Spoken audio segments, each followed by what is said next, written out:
The winner of the category Caravan weight 1300 kilos to 1400 kilos, and also the winner of family car is this, the Ford Focus Vignale Estate. What do you reckon about it? Love it.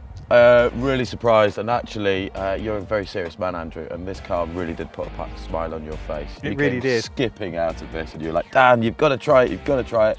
I mean, what really impressed me, as well as the acceleration, is the stability. This is a rock solid tow car at all speeds, whether it's on the hill route or on the high speed bowl, bombing down to France at 80 miles an hour with a Caravan on the back, which you can do in France. This is just absolutely solid and stable. I really enjoyed that. The car has a curb weight of 1,559 kilos, so many smaller family caravans are within reach of this car. It is really good to see Ford returning to this prestigious competition. I'm winning. Yes, absolutely. One entry, 1 year, and it's a double winner. Fantastic.